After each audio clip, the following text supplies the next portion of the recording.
First of all, thank you, Dusan, very much to invite me again. Dusan is he motivated me to conduct other anthropological topics because I'm mainly working with Roma people in Montenegro, and this is something that I'm interested in, but it's just like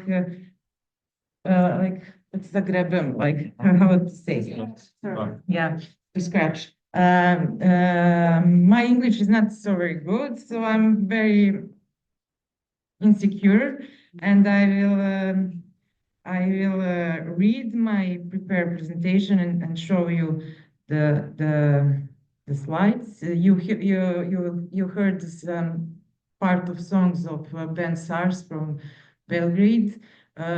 It's very, I can say, popular in Serbia and the region for the people who listen that kind of music. Where it's this space. Rakija has kept us going, and we thank yes, just very is the previous. No, that's it. I lost the. I lost some parts of. No, not there. It doesn't matter. The first of the slides were. Yeah. Okay, thank you. I'm sorry.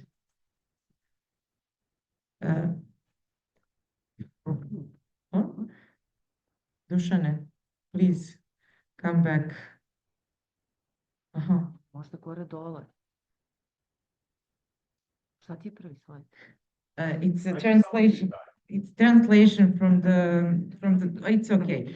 The first slides were translation of these songs, and he's singing about how much he loves Rakija and how there is no Rakija in the West, and he must come home, and etc. etc. So today the reason why we are talking about Rakija is not only because Rakija is a strong alcoholic beverage that affects people on a physiosomatic level, but also because it is deeply incorporated into social culture and social economic system of the peoples of the Balkans, more precisely among the peoples of the countries of the former Yugoslavia, as we see in the Slovenia or Croatia and etc. So I think that since the ancient times, Rakija has represented a part of tradition, identity, local, national, gender-related, part of the tangible and intangible cultural heritage, a part of folk medicine, the economy, economic production, trade connections, a part of tavern subcultures, and masculinity also. This is the song. I'm sorry.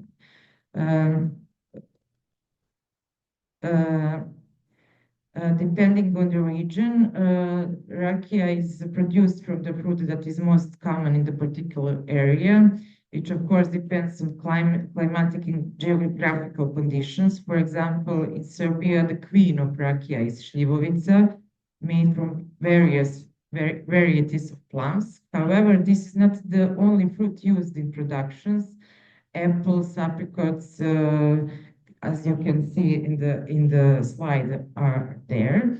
In Montenegro, Rakija is commonly produced from grapes, kljuka, fermented grape mash, wine, and grape pomace. I don't know how to spell it.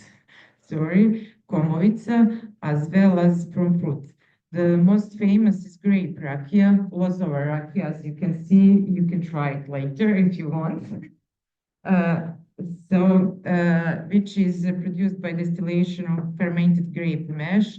There are also fruit Rakijas, most often made from plums, apples, and pears, frequently from wild pears as well. In Montenegro, it's so-called Rakija that's called travarica, from herbal Rakija. These are obtained by adding aromatic herbs or how do you of aromatic herbs to grape distillate or fruit rakia with the aim of aromatization. Also, in Montenegro, produce honey rakia from med. It's called medovina, and it's a very old. So even the professor Dragana Radojičić in her monographic Dialogues in the Table states that medovina once belonged to the category of permitted drinks. The famous travel writer Evlija Čelebija claimed that medovina had a positive effect on mood. Christians were familiar with it as early as the Middle Ages, and it is considered an indigenous drink later adopted by the Christians. The first mention of rakia in our region can be found in the works of Constantine the philosopher in the 15th century. He referred to it as burnt wine, žeženo vino, while the word rakia appeared later and became associated with the Turks. It is known that Vasojevići, that is a tribe, like pleme north of Montenegro, only began producing plum rakia in 1880, replacing their traditional drink known as jampir water or klekova vodica. In Old Kolašin, rakia was produced very early, mainly from plums, and from the beginning of the 20th century, also from pears, especially wild pears.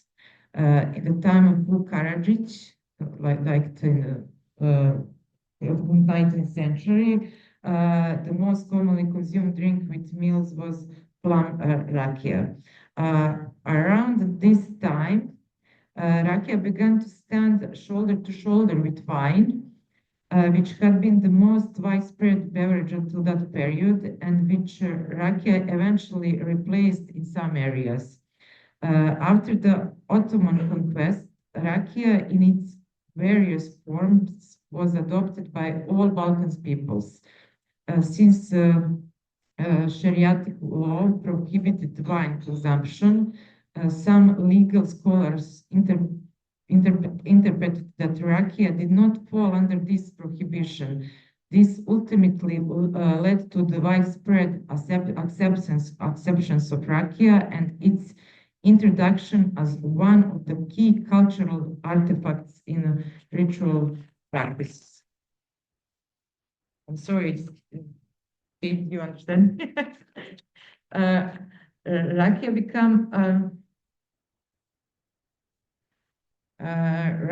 became as an inseparable part of the tradition of Balkans peoples, including the Christian population of Montenegro. Vasilije Mujas-Pasojević, in his book Wedding Customs in Montenegro, describes in detail the use of rakia in all pre-wedding, wedding, and post-wedding rituals across Montenegro.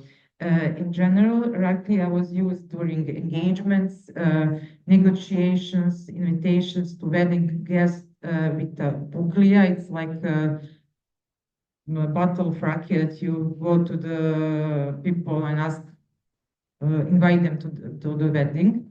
Ceremonial flask, the meeting of wedding parties, and the confirmation of marriage. For example, in Vasojevići, the day after the engagement, when the girl would remain formally engaged for 1 to 5 years, the parents would arrange with the new relatives when they would bring peasant rakia for the seljačku rakiju for the villagers from the bride's village. They call it seljačka rakia or villagers rakia. In Zeta, it's like also the part of Montenegro. Before the wedding, the groom's father would send matchmakers to the bride's family to ask where and when they would come to drink rakia. That's the saying. When you're going to come to drink rakia, that is mean when you're going to come to propose. The bride's father would invite all brothers and friends to the maiden's rakija, devojačka rakija, it's called. In Paštrovići, the head of the, where we are now there, in Paštrovići, the head of the groom's family visits the bride's house. After resting, the bride-to-be would approach him with a tray carrying a small glass of rakija. He would accept it and ask if she knew she had been promised to his son. When she confirmed, he would place a gold ring tied with a silk ribbon on the tray, toast the engagement and new friendship, and drink the rakija. The other present people would do the same. Drinking rakija in this context symbolized confirmation of future family and social ties between different families.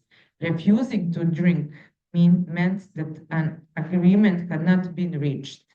Drinking rakija with each toast, as well as mentioning it in toasting speeches, reflected to the popular belief that rakija symbolizes prosperity and health. Like with toasting, you can be people healthy and happy, and everything it will be good.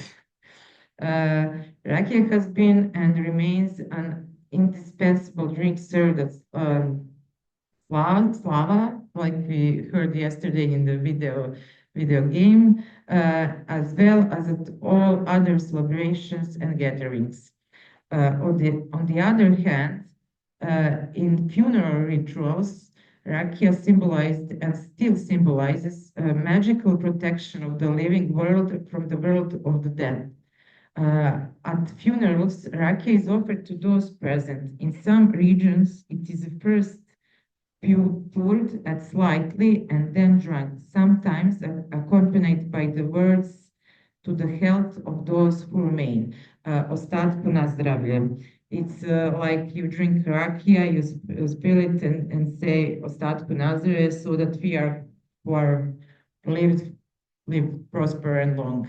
And 10 days ago, unfortunately, I was in some funeral at Baron in North Montenegro, and the present, some guy from family was going around the people carrying the rakija and cigars, because the one of the custom here in Montenegro, which in Roma also have, is to give cigarettes to the people who came to the funeral, and it's very offended if you don't take it and you are a smoker, or it's very important.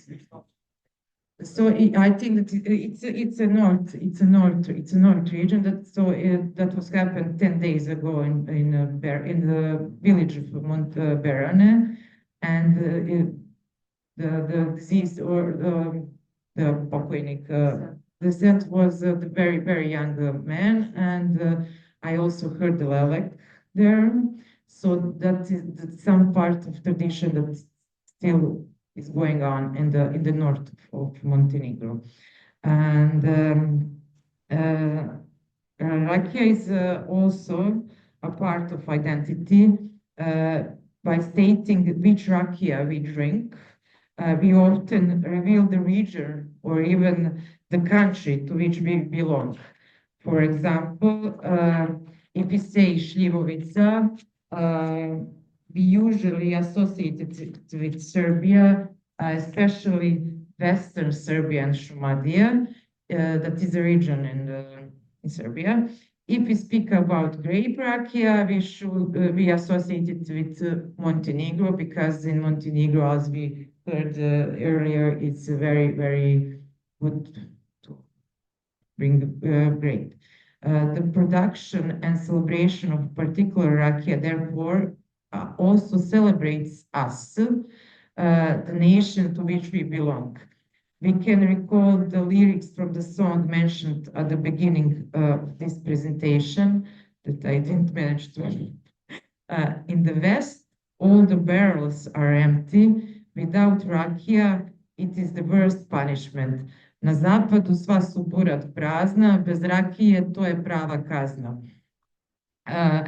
That refers to nostalgic for the homeland and alienation from the West that lacks what we have. But we have Rakija, true Rakija, you don't have. That's like a translation in our identity codes and the narratives, discourse, etc. In the past, Rakija also confirmed gender identity. It was considered a drink exclusively for men. And the first time a young man drank Rakija symbolically marks his transition into manhood. Yes, you are now you're a real man, you're started drinking, sad si pravi muškarac, blago majci, blago ocu.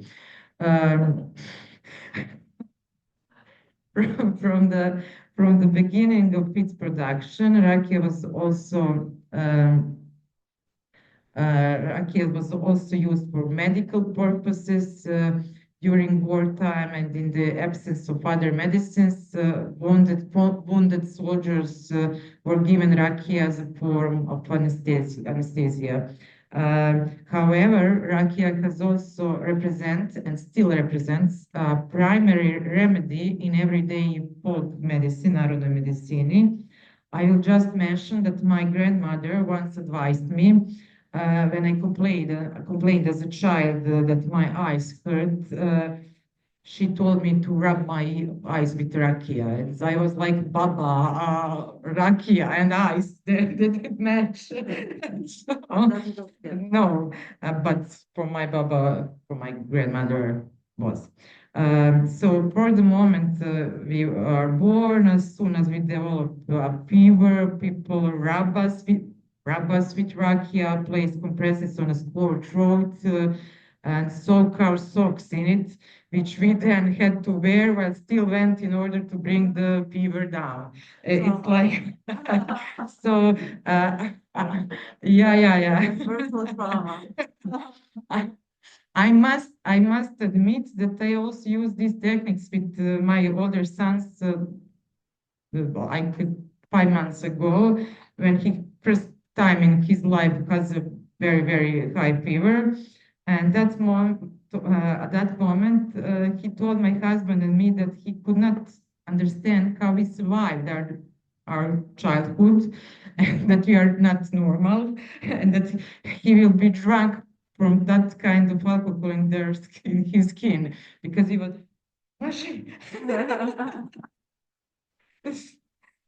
so that it's like you inherit some traditional ways of and believing in that Rakija. It's a very, very, very, very healthy in that sign. Not drinking Rakija in the Balkans was often considered proof of physical or mental weakness, especially for men. People would often say that someone who does not drink is unhealthy because he does not drink Rakija like a real man, like a pravi muškarac. So if you don't drink, you are not, you're weak. In our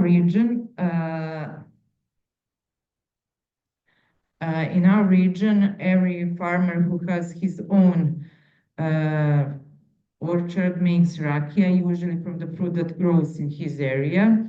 As I have already mentioned, those who do not have their own orchards or vineyards buy fruit in order to produce Rakija, or they buy ready-made products, or they buy fruits to make it, or buy the already made products. It is believed that a household that cannot offer Rakija to guests, and preferably several types of it, is not considered a truly hospitable home. This is directly connected to the tradition of hospitality, gostoprimstvo, for which people from this region are well known, a topic that has been discussed many times in ethnological studies. It could be said that there are two separate streams when it comes to Rakija production. One consists of domestic producers, that is the private sector, where Rakija is often or rather uneven quality, but for which every host very often claims that is the best and the strongest, and that Rakija from his region is the real one. So every domaćin will say, my Rakija is the best, you are not so well. And every region, so that's it. So. And interestingly, the prohibition of private Rakija production is one of the negative aspects for that population often points out in relation to Montenegro's accessions to the European Union. So it's very, very painful to not just Montenegrin, but in Serbia, I also know, because if you talking about AU, it was like, but we cannot make Rakija anymore, we cannot have works. Yes, it's a very big question mark for all of us. On the other hand, You don't have to worry about it. We're not going anytime soon. On the other hand, since the beginning of the 20th century, industrial production of Rakija has developed, and in Montenegro, the most famous are Institutova Loza and Prvenac. Prvenac is like the first-born child, man child. However, in the past few years, there has been a real economic boom and the flourishing of small distilleries that have decided to produce Rakija from several types of fruit. Since my husband and I run a cafe in Podgorica, which also includes an online Rakija shop, we have around 30 Rakija brands of different types and ages in our stock. This has given me insight into the growth of production, but also a kind of unofficial monitoring of how many new brands appear each year. I have noticed several things. First, Rakijas from Serbia still don't dominate the market because of the fruits, šljiva and plum, while Rakija production in Montenegro is steadily increasing.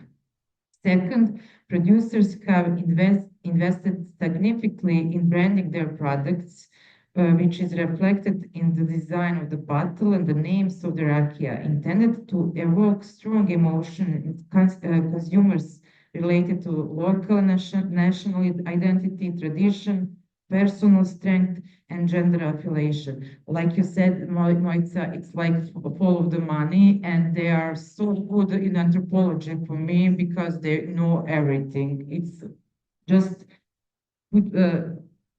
ciljaju metku in that case.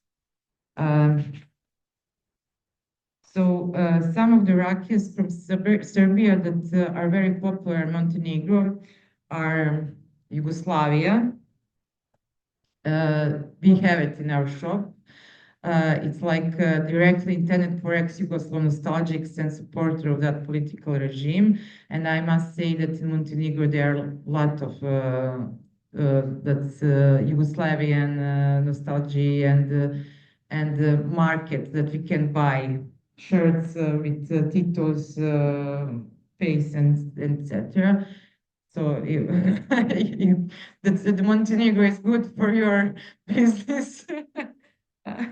Some of them, it's like I just pick some of them. It's like dostojna worthy. You're worthy of every Rakija lover. It's a good and Stara pesma, old song. For me, it alludes to the quality of the Rakija being equal to the quality of the songs sang in both private and public settings, especially in Kafana. You know, because in Kafana, the Rakija is always been very, very important. Among Montenegrin Rakijas, I would highlight Arabaša. Arabaša is like a leader of rebel bands, but it's not just that kind of negativity. I don't know. It's ambivalent.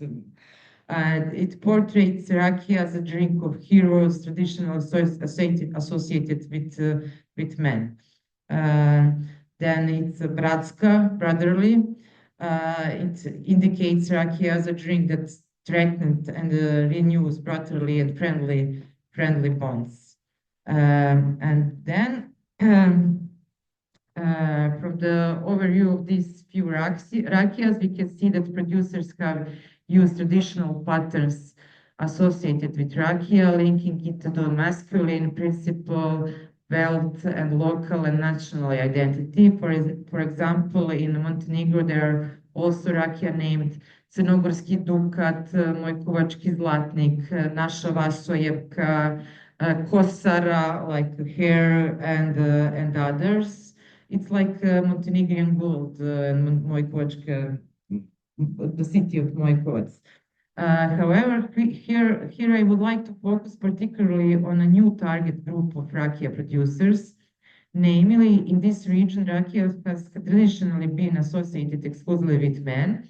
As I have already mentioned, a man who drinks Rakija is considered both physically and mentally strong, unlike a man who does not drink it, who is therefore seen as weak. Masculinity was always accompanied by a small glass Rakija. In contrast, in the past, seeing a woman drink was considered a great shame, both for her and for her family, especially Rakija, because that's the men drink. One might say that in Montenegro households, the only women who publicly drank with men were the so-called virgine. This certainly does not mean that women did not secretly reach for a glass as well. Let us recall the reference from the film Braća po materi, when I believe that some of you remember Braća po materi, brothers from mother, when the character played by Petar Božović hits the character played by Sonja Savić on the head and says, "You've been drinking again, you fool. Opet si pila, tuko." On the other hand, in world literature, long ago, Chekhov's Madame Popova said, "Some women drink in secret and some publicly like me. Neke žene piju tajno, a neke javno kao ja." Kao ja. I'm not proud of that. Today, in the 21st century, things have changed radically, which has also been noticed by Rakija producers. Although a large part of the population still condemns it, women in the modern era express their love for alcoholic drinks much more openly. Interestingly, especially for Rakija nowadays, in Montenegro, I can say that in our shop, the best customers and consumers are precisely women. They are so good. They're like coming and, "What do you have? Okay, give me." The man, "Oh, I'll see." No, she goes in, buy it, and go out. Okay. So I can say that in our, so probably for this reason and many others, some producers have begun to create Rakijas whose bottle design and names are aimed at women, at buyers, gradually working toward gender diversification. Among Serbia Rakija, we have Perla. You can see the design of bottle, and I know that the woman it's produced this Rakija. It's very good, and they're from Novi Sad, and they produce from Dunja Kajsija, the fruit that you're in Vojvodina. Yeah. And there is Prestižna. This is the new one. It's like the boom, because the prestigious one. They named at the first Rakija for woman with edible pink glitter and light at the bottom of the bottle. You can shake it and you can see the glitter, and in the bottom of the bottle you can push the button and they are like light. So she's, I can show you the video later. Among Montenegrin rakias, I would particularly highlight a new brand called Šćer, daughter. Although the decision to place a photograph of a child in the label is quite debatable. It's very, very heavy, yeah. Even though I was in the Rakija Fest in December and I met that producers and I was like, oh, what are you doing? How you know, like some kind of small talk, but and there she was like, was I wrong to put my daughter in the yeah, but okay, and now so I think it's clear that this brand gives precedence to female hairs over male ones, which is still not the case in customary, legal, and property rights even today. You know, the woman here is still not here the land because they have brother or brothers and etc. So the share. Yeah, daughter is like you can see that she was in front of the vineyard, so huge, and they're so symbolic that I cannot believe it. Therefore, we can develop a serious anthropological study based solely on rakia and other alcohol, as we see, and amazing presentation from Mojca. And we could continue discussing the topic for a long time.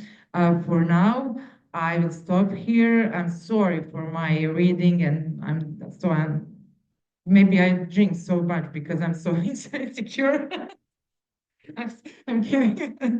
And invite you to continue talking about Rakia in a more informal conversation, even if you can have a question, of course, while we are sipping it, because I'm bringing some Montenegrin jar. How do I can translate jar? How can I translate jar? Embers. Jar. Embers. Like from fire. So cheers and thank you for invitation. And I picked some photo of me from the Rakija Fest that I carry Rakija that calls Queen or Kraljica. So